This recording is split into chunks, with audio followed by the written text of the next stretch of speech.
ገቡም እኮ አንተ ካሌብ ትልቅ ልጅ ነው ሁሉንም ነገር በራስ ወሰን ብሩን ሰጠሽ አልሰጠኝም እና ቆይ ለምንድን ነው የምትጣጪው የሆነ ደስታሽን የምታከብሪ እኮ ነው የምትመስለው አው ማውራት አለብን ቆይ ገንዘብ ነበር የፈለግሽው ሰጠውሽ አይደል ገንዘብ ብቻ ኮነ እሷ ካልተጣጣችሁስ እዚህ ላይ እሱ መጠንቀቅ ነበረበት ምክንያቱም አባቱንም ሊያማክረው ሲል የብሩ ችግር የለም ራቱ ግን ምን ልታደርግ ነው ምክንያቱም ራቱ መዘዝ አለው ብሎታል እሱን ሐሳብ አይግባ ምናምን ብሎ ሲሉ አባትየው እሺ ብሎታል አባትየው አሁን በጣም እየተናደዱ ነው ምክንያቱም ከቤት እንዲወጡለት ይፈልጋል እሳቸውም አብረው ተሰቃዩ ምክንያቱም እንደዛ ስታሰቃያቸው የኖረች ሴት አሁንም ድረስ እዛው ተቀምጣ እሷን ባያጥር እንትናቸው ህመማቸው እንትን ይያለ ይመጣል ምክንያቱም ያደረገቻቸው ክፉ ነገር ስለሆነ እቤታቸው ደግሞ ተቀምጣ ሲያወት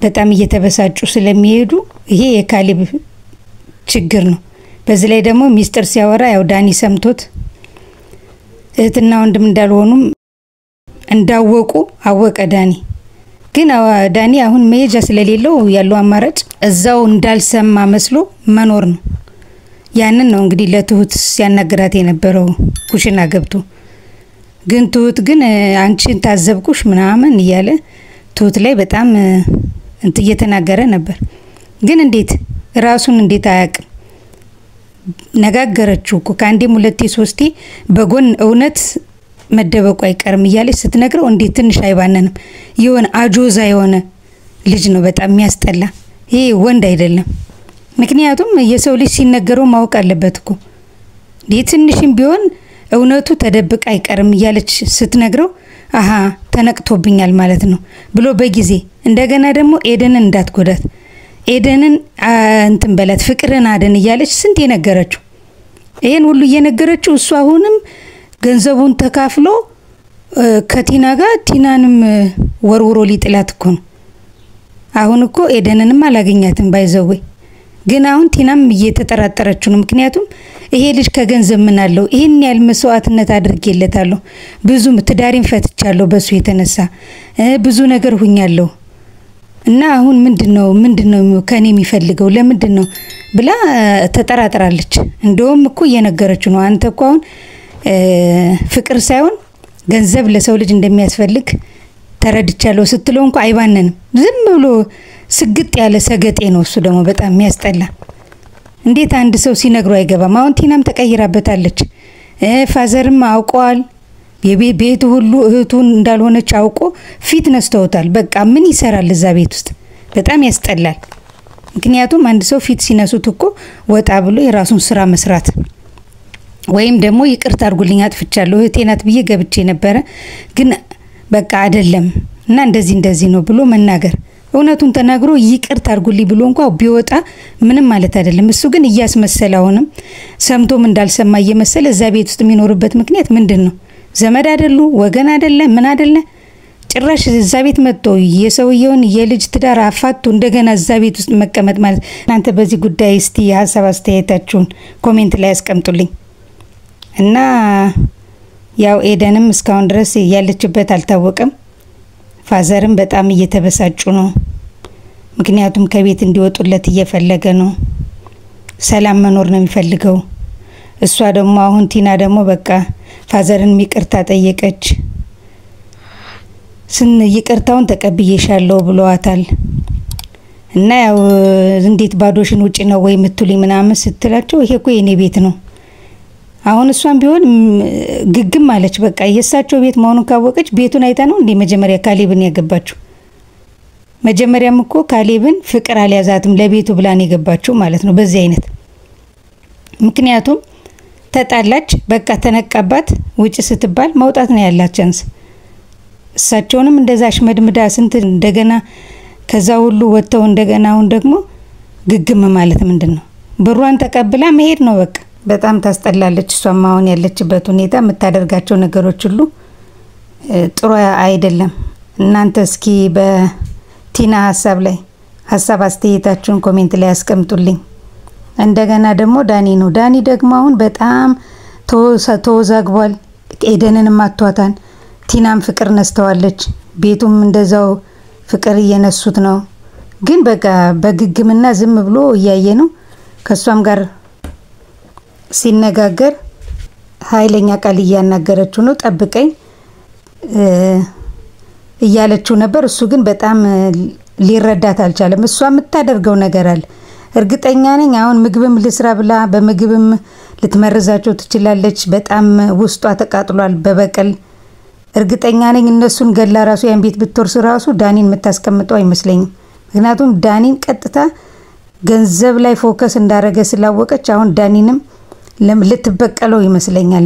መጠጥ ቤት ሂዳ መጠጣ ከሆነ ጠጣ በቃ እያለች የምታናገረው ንግግር በሙሉ የፍቅር አይደለም፣ የንዴትና የቁጭት ነው። አሁን ካሌብ ይቅርታ ቢያደርግላት እርግጠኛ ነኝ ከካሌብ ጋር የመኖር ሀሳቡ ይበልጥ ደስ ይላት ነበር። እናንተ እስኪ በዚህ ጉዳይ ሀሳብ አስተያየታችሁን ኮሜንት ላይ አስቀምጡልኝ። ፋዙካም ዛሬ ተነጋግረው በቃ ሁላችሁም እንትን ያላችሁኝ ብለዋል። እሳቸውም እውነታቸውን ነው። በገዛ ቤታቸው ሁሉ ነገራቸውን አተው እንደዛ ታመው ተሽመድምደው ስንት ነገር አሳልፈው አሁን ራሳቸውን ደና ሆነው እንትን ባሉበት ሰዓት ደግሞ እነዚህ እየተሟዘዙ በሰው ቤት ቁጭ ብለው እንትን አሉ። ዳኒ ደግሞ እሳቸው በጥንቃቄ ለማድረግ የሚፈልጉትን ነገር እሱ ደግሞ ዝም ብሎ ሚስጥር አይጠብቅ ሲናገር በማስተዋል እንትን አይል። ያው ሰዎች ልጆች እሱ ዳኒ ሰምቶ ደግሞ ያው እንደሰማው አውቋል። ዳኒ ግን እንዳልሰማ መስሎ ለመኖር ነው የፈለገው። ምክንያቱም መሄጃ ስለሌለው መሄጃ የለውም፣ ስራ የለውም። የሚናገረው ነገር ደግሞ በጣም የሆነ እንጨት ሚል ነው እንዴ። እሱ እኮ ካሌብ ስራ አለው፣ እንደገና ደግሞ የአባቱ ቤት ነው። እሱ ምን ሆኖ ነው አንተ ምን ትሰራለህ ሲለው አንተስ ምን ትሰራለህ እንደዚህ ይባላል እንዴ? ሲጀመር እሱ እኮ በአሁኑ ሰዓት ጸባዩን አለስልሶ ይቅርታ አድርጉልኝ ብሎ መቆየት ነው ያለበት እንጂ ጭራሽ እንደ ባለቤት ሆኖ እንትን የሚለው ነገር አልተመቸኝም። እናንተ እስኪ በዚህ በዳኒ ጉዳይ ሀሳብ አስተያየታችሁን ኮሜንት ላይ አስቀምጡ እና በጣም ነው ዳኒ እንትን የሚለው። እንደገና ትሁት ጋር ሄዶ ደግሞ ከሄደን ጋር አስታርቂኝ በአንቺ ስልክ አንቺን ደውይልኝና ላዋራት እንዴ ለምን እንደዚህ ትሁት ደግሞ እውነትም ትሁት ነች። እኔ እውነት ያልሆነ ነገር አልናገርም። ምክንያቱም አሁን እኔ የኔ ስልክ ነው ብላ አንስታ ከዛ አንተን ስታገኝ ሌላ ጊዜ ስደውለት ላታነሳልኝ ትችላለች። እውነቷን ነው። ምክንያቱም አሁን እሱ ደውሎ ምን ሊላት ነው? በቃ አሁን እኮ የኤደን ምርጫ ትክክል ነው። ምክንያቱም ይሄ ሰውዬ ለገንዘብ ብሎ ይችን ቀርቧታል። ከዛ በኋላ ደግሞ ወደዛችኛዋ ሲሄድስ ገንዘብ ቢያጣ ምን ሊሆን ነው? ምክንያቱም ይችን ለገንዘብ ቀረባት። የዚችን ህይወት አበላሽቶ እዛችኛዋ ጋር ቢሄድ ያችኛዋ የምትቀበለው ነው እንዲመስለው። ገንዘቡን እኮ በአግባቡ አብረው ጥረው ግረው በወዛቸው ሰርተው ሲያመጡት ነው ገንዘብ የሚያምረውም የሚጥመው። የሰው ገንዘብ ተቀብሎ ወስዶ እዚህ ቲናንም ጎዳና ላይ ጥሎ እንደገና ወይ ደግሞ እኮ አይታወቅም። አሁን ቲና በጣም ጎበዝ ናት። እኔ አድንቄያታለሁ። ምክንያቱም ብሩን አሁን በእኔ አስተላልፎልኛል 400 ሺህ ብር በእኔ አስተላልፎልኛል ብትለው ወዲያውኑ ደግሞ ወይ 200 ሺውን ደግሞ በእኔ አስተላልፊልኝ ሊላት ይችላል። ከዛ በኋላ ዞር በይ ሊላት እኮ ነው። ግን ቲና ከፍቅር ይልቅ ገንዘብ እንደበለጠበት ስላወቀች አሁን ተነቅታለች። ገንዘቡን ራሱ ሰጥቷት አልሰጠኝም ነው ያለችው። ምክንያቱም አካሄዱን ስላወቀችው።